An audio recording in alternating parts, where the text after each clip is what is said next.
Dear James, very soon I am going to die and meet my God. Before I die, I want to write the true story of my life for you. Everything that I write here is true. I cannot lie to you or to God. Please believe that, James. It's important to me. My father died when I was 1 week old, so I was the Queen of Scots when I was a baby.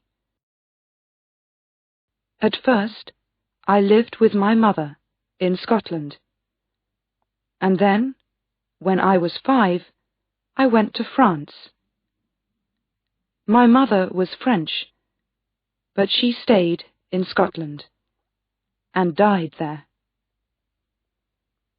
I went to France to marry the King of France's son. His name was Francis, and he was 1 year younger than me. In 1559, his father died, so Francis was king. Then I was Queen of France and Queen of Scotland too. I was very happy in France.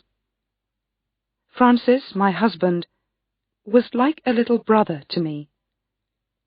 I think he loved me, but he was very young, and he was often ill.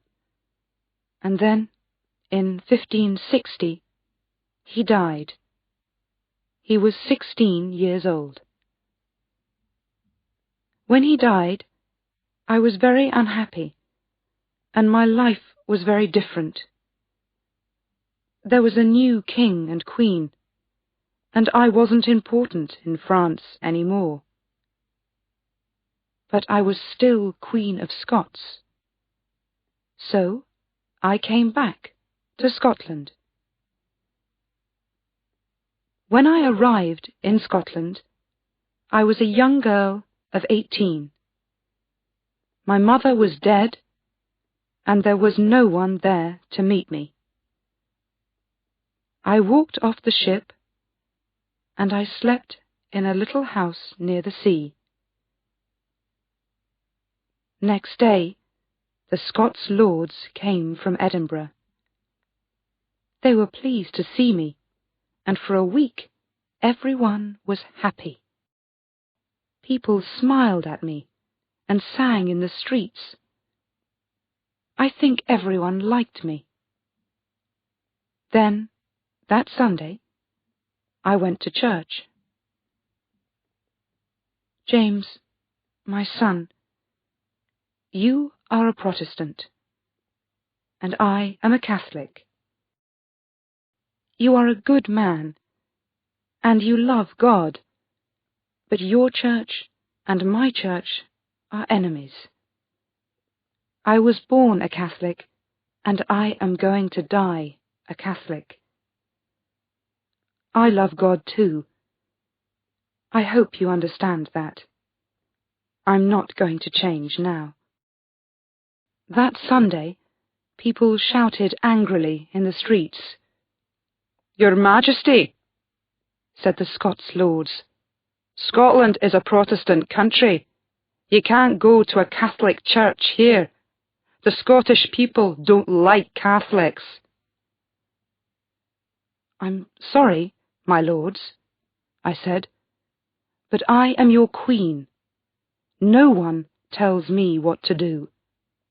I don't hate Protestants, and I'm not going to kill them. The people can go to their Protestant churches and pray to God there. But I'm going to pray with Catholics in my church." People were angry because of that. A man called John Knox came to see me. He was a famous Protestant churchman, but I didn't like him. He was a big, angry man with black clothes. He hated the Catholic Church and wanted all Catholics to leave Scotland. To him, the Protestant Church was the only true Church of God. He said, "Your Majesty, you're a young woman like my daughter. Women can't understand difficult things like God or the Church. Find a good Protestant husband, girl. Let him rule this country for you." I was very angry with this man, Knox.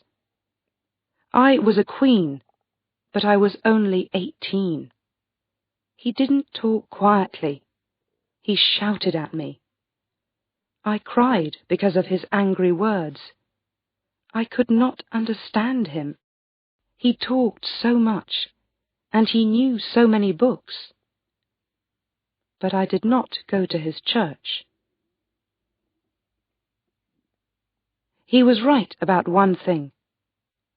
Perhaps I could rule Scotland without a man, but I could not have a child without one. And every queen needs a son or daughter to come after her. So I began to look for a husband.